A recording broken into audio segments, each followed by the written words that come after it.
ഇന്ന് നമുക്ക് വദന്തി സീസൺ 2 എന്ന തമിഴ് വെബ് സീരീസിന്റെ മൂന്നാമത്തെ പാർട്ടിന്റെ കഥ നോക്കിയാലോ. ആദ്യത്തെയും രണ്ടാമത്തെയും പാർട്ട് കാണാത്തവർക്കായിട്ട് ലിങ്ക് കമന്റ് ബോക്സിൽ കൊടുത്തിട്ടുണ്ടേ. വീഡിയോ ഇഷ്ടമാവുകയാണെങ്കിൽ ഒന്ന് ലൈക്ക് ചെയ്തേക്കാനും മറക്കരുതേ. DNA സാമ്പിൾ ഉള്ളത് കൊണ്ട് തന്നെ ആളിന്റെ ഏകദേശ രൂപം വരയ്ക്കുവാനായിട്ടും തീരുമാനിച്ചിരിക്കുകയാണ്. മറ്റൊരു വശത്ത് ഒരു ന്യൂസ് ചാനലാണ് കാണിക്കുന്നത്. എങ്ങനെയെങ്കിലും TRP റേറ്റ് കൂട്ടുവാൻ വേണ്ടിയിട്ട് അവർ സ്വയമായിട്ട് ഓരോ കഥകളൊക്കെ അങ്ങ് ഇറക്കുന്നു. ഈ ഒരു കേസിൽ ഏതെങ്കിലും അമാനുഷിക ശക്തിയുടെ സാന്നിധ്യമുണ്ട് എന്നുള്ള രീതിയിലൊക്കെ വാർത്ത കൊടുക്കുകയാണ്. അത് പത്രം വഴി പോലീസുകാരും വായിക്കുന്നുണ്ട്. പോലീസുകാർ മൂസയോട് പറയുന്നത്, സാറേ, പത്രത്തിൽ പറയുന്നത് പോലെ തന്നെ ഈ ഒരു കേസിൽ വല്ല അമാനുഷിക ശക്തിയുടെയും സാന്നിധ്യം ഉണ്ടെങ്കിലോ എന്ന് പറഞ്ഞിട്ട് CCTV ഫുട്ടേജ് ഒക്കെ കാണിക്കുന്നു. ആ ഫുട്ടേജ് അവർ ചെക്ക് ചെയ്ത് നോക്കുന്ന സമയത്ത് ഈ സംഭവങ്ങളൊക്കെ നടന്ന സ്ഥലമില്ലേ, അവിടെ ഒരു സ്ത്രീ നടന്നു പോകുന്നതായി കാണിക്കുന്നുണ്ട്. പക്ഷെ അവർ തിരികെ പോകുന്നില്ല. മാത്രമല്ല, ഒരു രൂപമാണ് അതുവഴി പോകുന്നത്. അത് ചിലപ്പോൾ വല്ല ഗ്ലിച്ചുമായിരിക്കുമെന്നാണ് മൂസ പറയുന്നത്. അല്ല, നിങ്ങൾ നേരത്തെ പറഞ്ഞില്ലേ ഒരു സ്ത്രീ അതുവഴി നടന്നു പോയിട്ട് അവർ തിരികെ പോയില്ല എന്ന്. ക്യാമറ ഇല്ലാത്ത വഴിയിൽ കൂടി അവർ പോയി കാണുമെങ്കിലോ എന്നതായിരുന്നു മൂസയുടെ മറുപടി. എന്നാലും എല്ലാവരുടെയും മനസ്സിൽ അമാനുഷിക ശക്തിയുടെ സാന്നിധ്യം വല്ലതും ഉണ്ടോ എന്നുള്ള രീതിയിലൊക്കെ ചർച്ച നടക്കുന്നു. അതേ സമയത്തായിരുന്നു സാമ്പിൾ വെച്ച് ആളിന്റെ ഏകദേശ രൂപം വരച്ചെടുത്തിരിക്കുന്നത്. ആ ഒരു രൂപം കണ്ടു കഴിഞ്ഞാൽ ഏകദേശം ഒരു നോർത്ത് ഇന്ത്യനെ പോലെയുണ്ട്. നോർത്ത് ഇന്ത്യൻ ആയിരിക്കുമോ ഇതിന് പിന്നിലെന്നൊക്കെ പോലീസുകാർ ചിന്തിക്കും. സ്കെച്ചിലുണ്ടായിരുന്ന ആളിനെ കാണാൻ ഏകദേശം നേരത്തെ കാണിക്കുന്ന ഹിന്ദിക്കാരന്റെ അതേപോലെ തന്നെയുണ്ട്. എന്നാൽ മറ്റൊരു സ്ഥലത്ത് വീണ്ടും ഒരു ഡെഡ് ബോഡി കണ്ടെത്തിയിരിക്കുന്നു. അതും കത്തിക്കരിഞ്ഞ നിലയിൽ ഒരു സ്ത്രീയുടെ ഡെഡ് ബോഡിയാണ് കിട്ടിയിരിക്കുന്നത്. അതേസമയം വീട്ടിലേക്ക് എത്തുന്ന മൂസ ഓരോ പോലീസുകാരും പറയുന്ന വോയിസ് നോട്ട് കേട്ടുകൊണ്ടിരിക്കുന്ന സമയം മറ്റൊരു സ്ഥലത്തുള്ള ഒരു പോലീസ് ഉദ്യോഗസ്ഥൻ, സാറേ, എത്രയും വേഗം ഇവിടേക്ക് വരണമെന്ന് പറഞ്ഞ് മൂസയ്ക്ക് ഒരു വോയിസ് മെസ്സേജ് അയക്കുന്നു. അതനുസരിച്ച് മൂസ സെന്തിൽ എന്ന പോലീസ് ഉദ്യോഗസ്ഥനെ കാണുവാൻ വേണ്ടിയിട്ട് മറ്റൊരു സ്റ്റേഷനിലേക്ക് എത്തുകയാണ്. അവിടെ നിന്നാണ് കത്തിക്കരിഞ്ഞ നിലയിൽ ഒരു സ്ത്രീയുടെ ഡെഡ് ബോഡി കിട്ടിയിരിക്കുന്നത്. സാർ നേരത്തെ അയച്ച ആ ഒരു DNA സാമ്പിളിലെ ആ സാമ്പിളും ഈ ഡെഡ് ബോഡിയുമായിട്ട് മാച്ച് ചെയ്യുന്നുണ്ട്. അങ്ങനെയാണെങ്കിൽ മരിച്ചു കിടക്കുന്നത് കില്ലർ ആയിരിക്കുമോ എന്നുള്ള കാര്യം മൂസ ചോദിക്കുമ്പോൾ, അവിടെയാണ് സാറേ ഒരു പ്രശ്നം. സാറ് പറഞ്ഞ DNA സാമ്പിൾ അനുസരിച്ച് അതൊരു പുരുഷനാണെന്നല്ലേ പറഞ്ഞത്. പക്ഷേ ഈ ഒരു ഡെഡ് ബോഡിയിലുള്ളത് ഒരു സ്ത്രീയാണ്. അങ്ങനെയാണെങ്കിൽ ഇതിനിടയിൽ എന്തായിരിക്കും സംഭവിച്ചിട്ടുണ്ടാവുക എന്നതായിരുന്നു മൂസയുടെയും പോലീസ് ഉദ്യോഗസ്ഥന്റെയും ചിന്ത. വക്കീലിന്റെ സഹായത്തോടു കൂടി മണി ബെയിലിൽ ഇറങ്ങുകയാണ്. മണിയെ കാണുവാൻ വേണ്ടിയിട്ട് പ്രഭയും എത്തുന്നുണ്ട്. നിന്റെ സഹോദരിയെ സുന്ദറിന് ഇഷ്ടമായിരുന്നു. അപ്പോൾ ഇതിനെല്ലാം പിന്നിൽ അവനായിരിക്കുമോ എന്നുള്ള കാര്യം പ്രഭ ചോദിക്കുമ്പോൾ, അല്ല, അന്നേ ദിവസം അവൻ എനിക്കൊപ്പം ഉണ്ടായിരുന്നു എന്നതായിരുന്നു മണിയുടെ മറുപടി. മണിയുടെ പ്രവൃത്തിയിൽ പ്രഭയ്ക്ക് എന്തൊക്കെയോ സംശയം തോന്നുകയാണ്. ആ ഒരു സീൻ അവിടെ കട്ടായി മൂസയാണ് കാണിക്കുന്നത്. മൂസ നേരെ എത്തിയിരിക്കുന്നത് ഡോക്ടറിന്റെ അടുത്തേക്ക്. ഒരു സ്ത്രീയുടെ ശരീരത്തിൽ എങ്ങനെയായിരിക്കാം പുരുഷന്റെ DNA വന്നിട്ടുണ്ടാവുക എന്നുള്ള കാര്യം ചോദിക്കുമ്പോൾ, അതെനിക്കറിയില്ല, വീണ്ടും സാമ്പിൾ കളക്ട് ചെയ്ത് ടെസ്റ്റ് ചെയ്യണമെന്നായിരുന്നു ഡോക്ടർ ആവശ്യപ്പെട്ടത്. അതനുസരിച്ച് വീണ്ടും കത്തിക്കരിഞ്ഞ സ്ത്രീയുടെ ബോഡിയിൽ നിന്നും DNA സാമ്പിൾ എടുക്കുകയാണ്. ഇപ്പോൾ സാമ്പിൾ എടുക്കുന്നത് എല്ലിനുള്ളിൽ നിന്നാണ്. റിസൾട്ട് വരുന്നതിന് വേണ്ടിയിട്ട് വെയിറ്റ് ചെയ്യുകയാണ് മൂസ ഡോക്ടറിനെ കാണുമ്പോൾ, ഡോക്ടർ, വീണ്ടും അത് പോസിറ്റീവായിട്ട് വന്നു കഴിഞ്ഞാൽ അതിനെന്തായിരിക്കും കാരണമെന്ന് ചോദിക്കുമ്പോൾ, അതെനിക്കറിയില്ല. നെഗറ്റീവ് ആകുന്നെങ്കിൽ നേരത്തെ വന്ന റിപ്പോർട്ടിൽ എന്തെങ്കിലും എറർ ആയിരിക്കാം. അഥവാ പോസിറ്റീവ് ആയിരിക്കുമെങ്കിൽ അതിനെന്താണ് കാരണമെന്ന് എനിക്കറിയത്തില്ല. അത് കേൾക്കുന്ന മൂസയ്ക്ക് ദേഷ്യം വന്നിട്ട്, കേസുമായി ബന്ധപ്പെട്ട വല്ല കാര്യമാണെങ്കിൽ അതിൽ ഞങ്ങൾക്ക് എന്തെങ്കിലും മാറ്റം വരുത്താൻ കഴിയും. പക്ഷേ ഇത് അങ്ങനെയല്ലല്ലോ, അത് നിങ്ങളുടെ ഭാഗത്തെ മിസ്റ്റേക്ക് അല്ലേ എന്നായിരുന്നു മൂസ ചോദിക്കുന്നത്. അങ്ങനെ സംഭവിക്കാൻ ഒരു വഴിയുമില്ല. ഞങ്ങൾ ചെയ്യുന്ന ടെസ്റ്റിൽ വീണ്ടും അത് പോസിറ്റീവായിട്ട് വന്നു കഴിഞ്ഞാൽ അതിന് പിന്നിൽ നടക്കുന്ന കാരണങ്ങൾ എന്താണെന്ന് എനിക്ക് അറിയില്ല എന്നതായിരുന്നു ഡോക്ടറിന്റെ മറുപടി. അതെല്ലാം ആലോചിച്ച് നിൽക്കുകയാണ് മൂസ. അങ്ങനെ ടെസ്റ്റിന്റെ റിസൾട്ട് വരുന്നു. ടെസ്റ്റ് റിസൾട്ട് പോസിറ്റീവാണ്. അതെ, പുരുഷന്റെ DNA ആണ് സ്ത്രീയുടെ ദേഹത്തുണ്ടായിരിക്കുന്നത്. അതെങ്ങനെയാണെന്ന് ഇപ്പോഴും ആർക്കും മനസ്സിലാകുന്നതേയില്ല. എന്നാൽ അതേ സമയം തന്നെയായിരുന്നു ഡോക്ടറിന്റെ നേരെ മൂസ ഒരു സ്ഥലത്തേക്ക് കൂട്ടിക്കൊണ്ടു പോകുന്നു. അതെന്തെന്നാൽ നേരത്തെ ഒരു ഫാക്ടറി കാണിച്ചില്ലേ, ഹിന്ദിക്കാരൻ വർക്ക് ചെയ്യുന്ന ഫാക്ടറിയിലേക്കാണ് കൊണ്ടുപോകുന്നത്. ആ ഫാക്ടറിയിലെ CCTV ഫുട്ടേജ് ഒക്കെ ചെക്ക് ചെയ്യുന്നു. സത്യത്തിൽ ആ ഫാക്ടറിയിൽ എന്താണ് ചെയ്യുന്നതെന്നാൽ ഈ സാമ്പിളൊക്കെ കളക്ട് ചെയ്യുന്നതിന് വേണ്ടിയിട്ട് വരുന്ന ടിന്നുകളില്ലേ, ആ ടിന്നുകളാണ് ആ ഫാക്ടറിയിൽ നിർമ്മിക്കുന്നത്. ഫാക്ടറിയിൽ ടിന്നുകളൊക്കെ നിർമ്മിക്കുന്ന സമയത്ത് കൃത്യമായിട്ട് ഗ്ലൗസും മാസ്കും ഒക്കെ ധരിക്കണം. എന്നാൽ ഇപ്പോൾ അതേ ഹിന്ദിക്കാരൻ പയ്യൻ തന്നെയാണ് അവിടെ നിൽക്കുന്നത്. അവനാണെങ്കിലോ മാസ്കും ധരിച്ചിട്ടില്ല, ഗ്ലൗസും ധരിച്ചിട്ടില്ല. അവൻ ഈ ടിന്നുകളൊക്കെ മാറ്റുന്ന സമയത്ത് അവന്റെ വിയർപ്പും ഉമിനീരുമൊക്കെ ആ ഒരു ടിന്നിലേക്ക് വീഴുന്നുണ്ട്. അവന്റെ ഫിംഗർ പ്രിന്റും ഒക്കെ അതിൽ വീഴുന്നുണ്ട്. അതുകൊണ്ടാണ് ആ ഒരു ടിന്നിലെടുക്കുന്ന സാമ്പിളുകളിലെല്ലാം മറ്റൊരാളുടെ DNA മാച്ച് ആകുന്നത്. ആ ഒരു ഹിന്ദിക്കാരൻ പയ്യനെ നമുക്ക് മോശമായിട്ട് ചിത്രീകരിച്ചെങ്കിലും സത്യത്തിൽ അവനൊന്നും ചെയ്തിട്ടില്ല. അവനൊന്നുമല്ല സീരിയൽ കില്ലർ. അവന്റെ ദേഹത്ത് നിന്ന് വീഴുന്ന വിയർപ്പും ഉമിനീരും കൊണ്ടാണ് അവന്റെ DNA സാമ്പിളുകളെല്ലാം ടെസ്റ്റുകളെല്ലാം എല്ലാ സ്ഥലത്തും പോസിറ്റീവായത്. അവനല്ല ഈ ഒരു ക്രൈം ഒന്നും ചെയ്തിരിക്കുന്നത്. ആ ഒരു കാര്യം ഇപ്പോൾ മൂസയ്ക്കും ഡോക്ടറിനും ഒക്കെ മനസ്സിലായി. ആ ഒരു വിവരം SP അറിയിക്കുകയാണ്. അപ്പോൾ പിന്നെ ആരായിരിക്കും ഇതിനെല്ലാം പിന്നിലെന്ന് അവർ ചിന്തിക്കുന്നു. സീരിയൽ കില്ലറെന്നും ഈ ഒരു കൊലപാതകത്തിന് പിന്നിൽ ഇല്ലാന്നറിഞ്ഞതോടുകൂടി ഉയർന്ന ഉദ്യോഗസ്ഥനൊക്കെ വല്ലാതെ ദേഷ്യം വരുന്നു. ആ ഒരു രീതിയിൽ വഴിതെളിച്ചു വിട്ടത് SP മൂസയും ഒക്കെ ആയിരുന്നല്ലോ. പത്രസമ്മേളനത്തിൽ വന്നിരുന്നിട്ട് ഇതിനെല്ലാത്തിനും പിന്നിൽ സീരിയൽ കില്ലറൊന്നുമല്ല, മണി തന്നെയാണെന്ന് പറഞ്ഞിട്ടാണ് ഉയർന്ന ഉദ്യോഗസ്ഥനൊക്കെ അവിടെ നിന്ന് പോകുന്നത്. അങ്ങനെ വീണ്ടും മണിയെ അറസ്റ്റ് ചെയ്യുവാൻ വേണ്ടിയിട്ടുള്ള ഉത്തരവും വന്നിരിക്കുകയാണ്. ഈ ഒരു വിവരം അറിഞ്ഞതോടുകൂടി മൂസ നേരെ മണിയെ കാണുവാൻ വേണ്ടിയിട്ട് എത്തുന്നു. ഡേയ്, നീ എന്നോട് ക്ഷമിക്കടാ, എന്താണ് ഇവിടെ സംഭവിക്കുന്നതെന്ന് എനിക്ക് അറിയില്ല എന്നാണ് മൂസ മണിയോട് പറയുന്നത്. സാരമില്ല എന്ന് മണി പറയുന്നുമുണ്ട്. മണിയെ കണ്ടിട്ട് മൂസ പോകുവാനായി ഒരുങ്ങുന്ന അതേ സമയം തന്നെയായിരുന്നു മണിയെ കാണുവാൻ വേണ്ടിയിട്ട് അവിടേക്ക് പ്രഭ വരുന്നത്. പ്രഭ പറഞ്ഞിരുന്നത് മണിയുമായിട്ട് മിണ്ടില്ല, സഹകരിക്കില്ല എന്നൊക്കെയല്ലേ. എന്നിട്ടിപ്പോൾ എന്തിനായിരിക്കും പ്രഭ മണിയെ കാണാൻ വരുന്നതെന്ന് മൂസ ചിന്തിക്കുന്നു. മൂസ അവിടെ നിന്നും പ്രഭയെ കൊണ്ടുപോയി ചോദ്യം ചെയ്യുമ്പോൾ, സാറേ, ഞാൻ അവനോട് മിണ്ടില്ല എന്ന് പറഞ്ഞതൊക്കെ സത്യം തന്നെയായിരുന്നു. പക്ഷേ എനിക്ക് മണിയെ നല്ല സംശയമുണ്ട്. മണി പറഞ്ഞിരുന്നത് സുന്ദർ മണിക്കൊപ്പമായിരുന്നു അന്നേ ദിവസം ഉണ്ടായിരുന്നത് എന്നല്ലേ. പക്ഷേ സുന്ദർ അവനൊപ്പം ഇല്ലായിരുന്നു. ഞാനത് അന്വേഷിച്ചതാണെന്നുള്ള കാര്യം പ്രഭ പറയും. മൂസയ്ക്ക് നല്ല സംശയം തോന്നും. മൂസ ഉടനെ തന്നെ സുന്ദറിനെ കസ്റ്റഡിയിലെടുത്ത് തല കീഴായി കെട്ടിത്തൂക്കി അവനെ ഒരുപാട് അടിക്കുന്നു. കൂടെ മണിയുമുണ്ട്. മണിയെ ഒരു സ്ഥലത്ത് ഇരുത്തിയിരിക്കുക. സുന്ദറിനെ തല്ലുന്നതെല്ലാം മണി കണ്ടുകൊണ്ടിരിക്കുകയാണ്. മണി ഒന്നും തന്നെ മിണ്ടുന്നതേയില്ല. എന്നാൽ അടികൊണ്ട് അവശനായി വേദന സഹിക്കാൻ വയ്യാത്ത സുന്ദർ എന്തോ പറയുവാനായി ഒരുങ്ങുന്ന അതേ സമയം തന്നെയായിരുന്നു, ഡേ, ഒന്നും പറയല്ലേടാ, അതൊന്നും പറയല്ലേടാ എന്ന് മണി പറയുന്നത്. അതോടെ ഇതിന് പിന്നിൽ എന്തോ ഉണ്ടെന്നുള്ള കാര്യം മൂസയ്ക്ക് മനസ്സിലായി. നീ സത്യം പറഞ്ഞില്ല എന്നുണ്ടെങ്കിൽ അവൻ ഇനിയും അടി കൊണ്ടുകൊണ്ടേയിരിക്കുമെന്നുള്ള കാര്യം മൂസ പറയുമ്പോൾ, ഞാൻ എന്താണ് സംഭവിച്ചെന്ന് തുറന്നു പറയാമെന്ന് മണി പറയുന്നു. പിന്നീട് ഒരു ഫ്ലാഷ് ബാക്ക് ആണ് കാണിക്കുന്നത്. സുന്ദറിന് ഗീതയെ ഒരുപാട് ഇഷ്ടമായിരുന്നല്ലോ. പല സമയത്തും സുന്ദർ ഗീതയെ വളയ്ക്കുവാനായിട്ട് ട്രൈ ചെയ്തിരുന്നു. ഗീതയുടെ വീടിന് മുന്നിലേക്ക് ചെന്നിട്ട് എപ്പോഴും അവളുടെ വീടിന്റെ ജനലിലൂടെ എത്തി നോക്കുക, ഇതൊക്കെ പതിവായിരുന്നു. പല സമയത്തും ഗീത ജനൽ അടച്ചു കളയുകയാണ് ചെയ്യുന്നത്. എന്നാൽ ഒരു ദിവസം ജനൽ തുറന്നു കിടക്കുന്നു. സുന്ദർ ആ ഒരു ജനലിലൂടെ എത്തി നോക്കുന്നു. പിന്നീട് അങ്ങോട്ട് സുന്ദറും ഗീതയും തമ്മിൽ പ്രണയത്തിലാവുകയാണ്. അവർ എപ്പോഴും ഫോൺ വിളിക്കുകയും സംസാരിക്കുകയും ഒക്കെ ചെയ്യും. എന്നാൽ ആ ഒരു കാര്യമൊന്നും മണിക്കറിയത്തേയില്ല. എന്നാൽ ഒരു ദിവസം മണിയും നിലയും തമ്മിലുള്ള പ്രണയത്തിൽ പ്രശ്നം വരുന്നു. ആ ഒരു കാര്യം ഗീത അറിയിക്കുകയാണ്. ഇനി ഇവിടെ നിന്ന് കഴിഞ്ഞാൽ തന്റെ പ്രണയത്തിലും വല്ല പ്രശ്നവും ഉണ്ടായാലോ എന്ന് കരുതി സുന്ദരമായിട്ട് ഒളിച്ചോടുവാനായി തീരുമാനിക്കും. ഒളിച്ചോടുവാനായി തീരുമാനിച്ചിരുന്ന അന്ന് രാത്രി തന്നെയായിരുന്നു മണി നിലയും കൂട്ടി വീട്ടിലേക്ക് വരുന്നത്. അതോടുകൂടി ഒളിച്ചോടി പോകാൻ കഴിയില്ലല്ലോ എന്നോർത്ത് സങ്കടപ്പെട്ട് നിൽക്കുകയായിരുന്നു ഗീത. എന്നാൽ അടുത്ത ദിവസം രാവിലെ പോകാമെന്ന് കരുതിയപ്പോഴോ അടുത്ത ദിവസം രാവിലെ തന്നെ നിലയുടെ വീട്ടുകാർ പ്രശ്നമുണ്ടാക്കുവാനായിട്ട് മണിയുടെ വീട്ടിലേക്ക് എത്തി. അപ്പോഴും ഗീതയ്ക്ക് സുന്ദറിനും ഒളിച്ചോടി പോകുവാനായിട്ട് കഴിഞ്ഞില്ല. അതിന്റെ ദേഷ്യമായിരുന്നു ഗീതയ്ക്കുണ്ടായിരുന്നത്. എന്നാൽ മണി നിലയുടെ അച്ഛനോട് സംസാരിക്കുന്നത് ഗീത കേൾക്കുന്നു. 2 ദിവസം കഴിഞ്ഞ് എന്റെ സഹോദരിക്കൊപ്പം നിലയെ പറഞ്ഞു വിടാമെന്നായിരുന്നു മണി പറഞ്ഞത്. അതൊരവസരമായി എടുക്കാമെന്നുള്ള കാര്യം ഗീത കരുതും. നില വന്നതിന് ശേഷം ഗീതയുടെ പെരുമാറ്റത്തിലുള്ള വ്യത്യാസമെല്ലാം നില ശ്രദ്ധിക്കുന്നുണ്ട്. ഗീതയ്ക്കടുത്തേക്ക് എത്തുന്ന നില, ഞാൻ വന്നത് നിനക്കിഷ്ടമായില്ലേ? അന്നു മുതൽ നീ വല്ലാത്ത സങ്കടത്തിലാണല്ലോ എന്ന് ചോദിക്കുമ്പോഴാണ് ഗീത പൊട്ടിക്കരയുന്നത്. ഗീതയ്ക്കടുത്തേക്ക് വരുന്ന നില കാണുന്നത് ഗീത തന്റെ കൈ എറുത്തിരിക്കുന്നത്. അതോടുകൂടി നില ഷോക്കായി പോകുന്നു. എന്താ നിനക്ക് പറ്റിയതെന്ന് നില ചോദിക്കുമ്പോൾ ഗീത തന്റെ ജീവിതത്തിൽ നടന്ന കാര്യങ്ങളെല്ലാം നിലയോട് തുറന്നു പറയുന്നു. അന്ന് സുന്ദർ ജനൽ വഴി എത്തി നോക്കിയെന്ന് പറഞ്ഞില്ലേ, അപ്പോൾ അവൻ കാണുന്ന കാഴ്ച ഗീതയും അവളുടെ ബെസ്റ്റ് ഫ്രണ്ടായ പൂർണിയും ഫിസിക്കൽ റിലേഷൻഷിപ്പിൽ ഏർപ്പെടുന്നത്. അവർ രണ്ടുപേരും ലെസ്ബിയൻസ് ആണ്. അത് കാണുന്ന സുന്ദർ ഞെട്ടി അവിടെ നിന്ന് ഓടിപ്പോകുന്നു. ഗീതയാണെങ്കിലോ വല്ലാത്ത കരച്ചിൽ. ഈ ഒരു വിവരം എന്റെ ചേട്ടനും അമ്മയും ഒക്കെ അറിയുമോ എന്ന് പറഞ്ഞാണ് അവൾ കരയുന്നത്. നിന്നോട് അവന് പ്രണയമുണ്ടായിരുന്നിട്ടും അവൻ ഇതുവരെയായിട്ടും നിന്നോടത് പറഞ്ഞില്ലല്ലോ. അപ്പോൾ ഈ ഒരു കാര്യവും ആരോടും പറയില്ല, നീ പേടിക്കാതെ എന്ന് പറഞ്ഞ് പൂർണ്ണി അവളെ സമാധാനിപ്പിക്കുന്നു. സുന്ദരമായിട്ട് പ്രണയത്തിലായെന്നും സുന്ദരമായിട്ട് ഫോണിൽ സംസാരിക്കുന്നു എന്നൊക്കെ നമ്മളെ കാണിച്ചില്ലേ.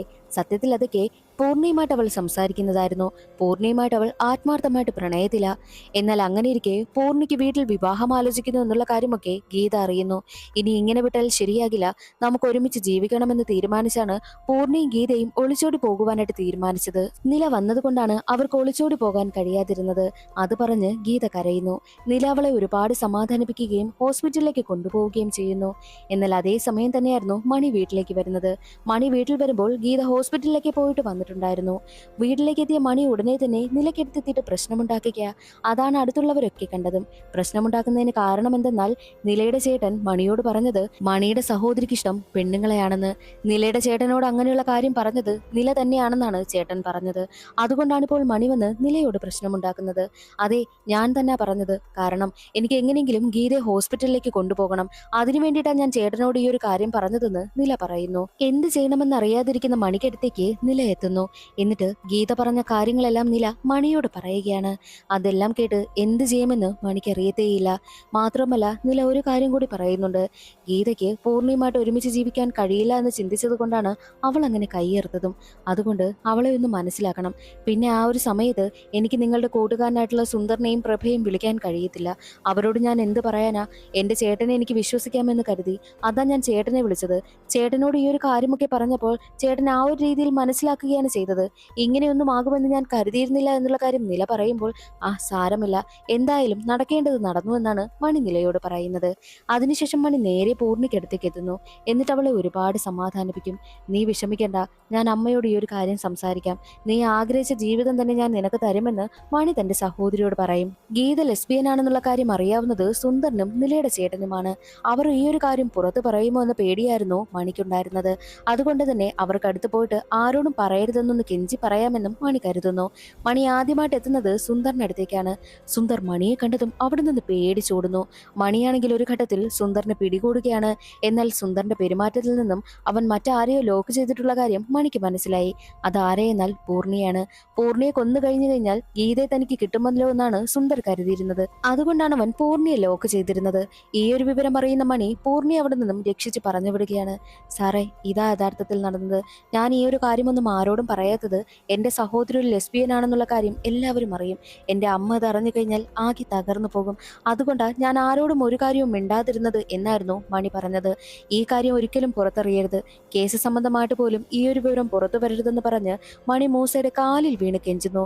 മൂസയും ബാക്കിയുള്ള പോലീസുകാരും ഈ ഒരു കാര്യം ചർച്ച ചെയ്യുകയാണ്. ഇത്രയും നാളായിട്ടും ഇവൻ ഈ ഒരു കാര്യമെല്ലാം മറച്ചു വെച്ചല്ലോ. സുന്ദറിനെ കൂടാതെ ഗീത ലെസ്ബിയൻ ആണെന്ന് അറിയാവുന്ന ആള് നിലയുടെ ചേട്ടനാണ്. കേസ് അന്വേഷണ സമയത്ത് എന്തുകൊണ്ടായിരിക്കാം ഈ ഒരു കാര്യമൊന്നും പറയാത്തതെന്ന് മൂസയും കൂട്ടരും ചിന്തിക്കും. അവർ നേരെ പോകുന്നത് നിലയുടെ ചേട്ടനെ കാണാനാണ്. ചേട്ടനോട് ഈ ഒരു കാര്യം ചോദിക്കുമ്പോഴാണ് കുറച്ച് കാര്യങ്ങൾ ചേട്ടൻ പറയുന്നത്. ഗീത ലെസ്ബിയൻ ആണെന്ന് അറിഞ്ഞതിന് ശേഷം നിലയുടെ ചേട്ടൻ നേരെ വരുന്നത് മണിയെ കാണുവാൻ വേണ്ടിയിട്ട്. മണിയോട് നിലയുടെ ചേട്ടൻ ചോദിക്കുന്നത്, എടാ, നീ തന്നെയാണോ എന്റെ സഹോദരിയെ കറക്റ്റ് ചെയ്തത്, അതോ നിന്റെ സഹോദരി എന്റെ സഹോദരിയെ കറക്റ്റ് ചെയ്തതാണോ എന്ന് ചോദിക്കുമ്പോൾ അത് കേട്ട് മണിക്ക് വല്ലാതെ ദേഷ്യം വരുന്നു. ആവശ്യമില്ലാത്ത രീതിയിലൊന്നും സംസാരിക്കരുത്, എന്റെ സഹോദരിയെക്കുറിച്ച് അങ്ങനെയൊന്നും പറയരുതെന്നൊക്കെ പറഞ്ഞ് അവൻ നിലയുടെ ചേട്ടനോട് സംസാരിക്കുവാനായി തുടങ്ങുമ്പോഴോ ഞാൻ പറയും, ഞാൻ എല്ലാവരെയും അറിയിക്കുമെന്ന് നിലയുടെ ചേട്ടൻ പറയുന്നു. അത് കേട്ടതും മണിക്ക് വല്ലാതെ ദേഷ്യം വരും. രണ്ടുപേരും തമ്മിൽ വലിയ ഫൈറ്റ് തന്നെ നടക്കുന്നു. മണിയുടെ കൈവശം ഒരു അരിവാളുണ്ടായിരുന്നു.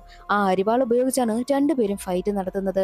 ഫൈറ്റിനൊടുവിൽ ആ അരിവാൾ കൊണ്ട് മണിയാണെങ്കിൽ നിലയുടെ ചേട്ടനെ കൊല്ലുമെന്ന അവസ്ഥ വരുമ്പോൾ അരിവാൾ അവിടെ ഉപേക്ഷിച്ചിട്ടാണ് മണി അവിടെ നിന്ന് പോകുന്നത്. ആ ഒരു സീനാണ് സീരീസിന്റെ തുടക്കത്തിൽ കാണിച്ചത്.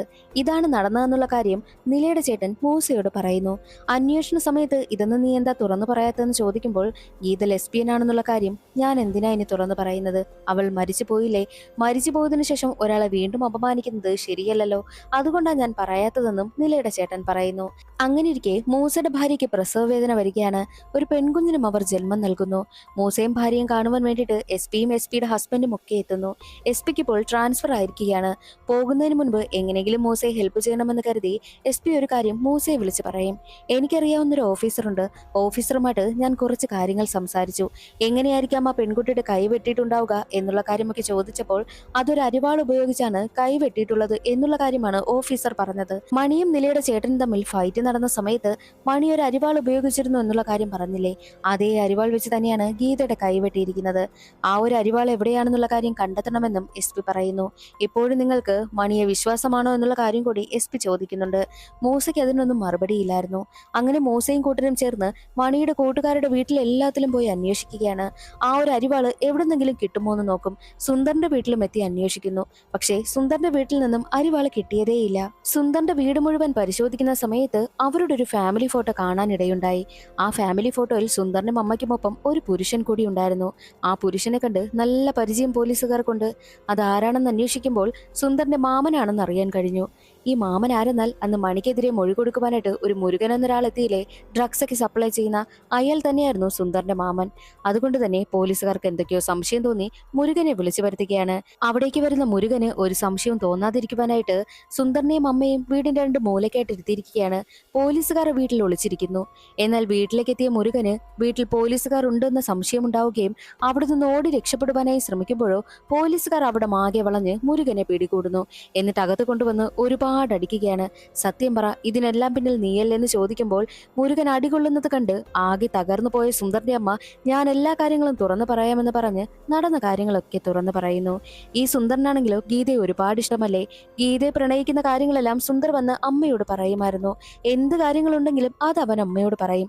എന്നാൽ ഒരു ദിവസം ജനലിലൂടെ നോക്കുന്ന സമയത്ത് ഗീതയും പൂർണ്ണയും ഒരുമിച്ച് കണ്ടില്ലേ, ആ ഒരു വിവരം വന്ന് അമ്മയോട് പറയുന്നു. ഗീത ഒരു ലെസ്ബിയൻ ആണെന്ന് പറഞ്ഞിട്ടാണ് സുന്ദർ കരയുന്നത്.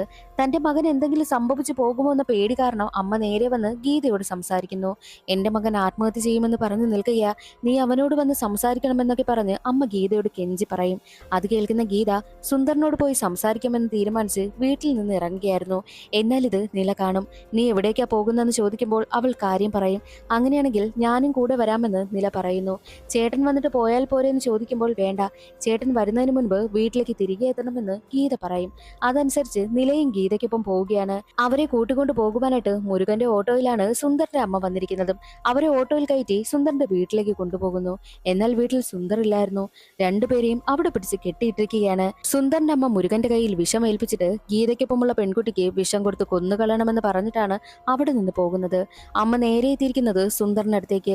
സുന്ദറാണെങ്കിൽ കരഞ്ഞുകൊണ്ടിരിക്കുക. എന്താ നിനക്ക് പറ്റിയെന്ന് ചോദിക്കുമ്പോൾ ഞാൻ ആ പൂർണ്ണിയെ ലോക്ക് ചെയ്തു, പക്ഷെ അവിടേക്ക് എത്തിയ മണി അവളെ രക്ഷിച്ച് പറഞ്ഞു വിട്ടു. അവൾ കാരണമാണ് എനിക്ക് ഗീതയെ കിട്ടാത്തതെന്ന് പറഞ്ഞാണ് അവൻ കരയുന്നത്. സുന്ദർ പറയുന്നത് കേട്ട് അമ്മ ഷോക്കായി പോകുന്നു. അയ്യോ, അത് പൂർണ്ണിയല്ലേ, അപ്പോൾ ഞാൻ കൊണ്ടുവന്നത് ആരെയാണെന്ന് അമ്മ ചിന്തിക്കും. അമ്മ ഉടനെ തന്നെ മുരുകനെ വിളിച്ച് അവൾക്ക് വിഷം കൊടുക്കരുതെന്നും പറയുന്നു. ഇതാണ് യഥാർത്ഥത്തിൽ സംഭവിച്ചതെന്ന് പറഞ്ഞ് അമ്മ പൊട്ടിക്കരയുകയാണ്. അപ്പോൾ വിഷം കൊടുക്കരുത് എന്ന് പറഞ്ഞിട്ടുണ്ടെങ്കിൽ പിന്നെ ആ രണ്ട് പെൺകുട്ടികളും എങ്ങനെ മരണപ്പെട്ടു പോയി? അപ്പോൾ മുരുകൻ എന്തോ ഇതിൽ പങ്കുണ്ടെന്ന് കരുതി മുരുകനെ ഒരുപാട് തല്ലുന്നു. സത്യം പറയടാ, നീ എന്താ അവരെ ചെയ്തതെന്ന് ചോദിക്കുമ്പോൾ അടികൊണ്ട് അവശനായ മുരുകൻ നടന്ന കാര്യങ്ങളെല്ലാം തുറന്നു പറയുന്നു.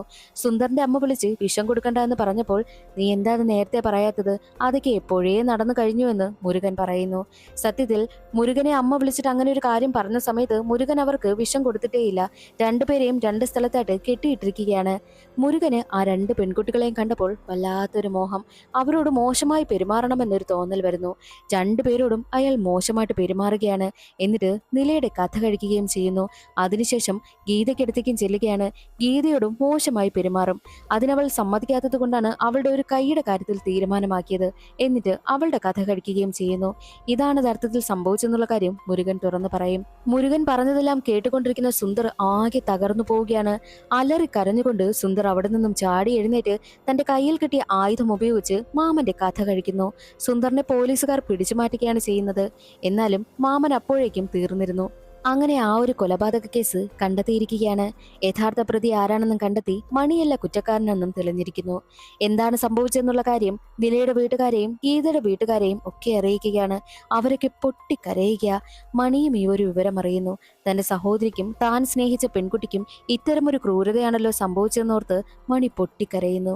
അതിനുശേഷം തന്റെ വീട്ടിലേക്ക് എത്തുകയാണ് മൂസ.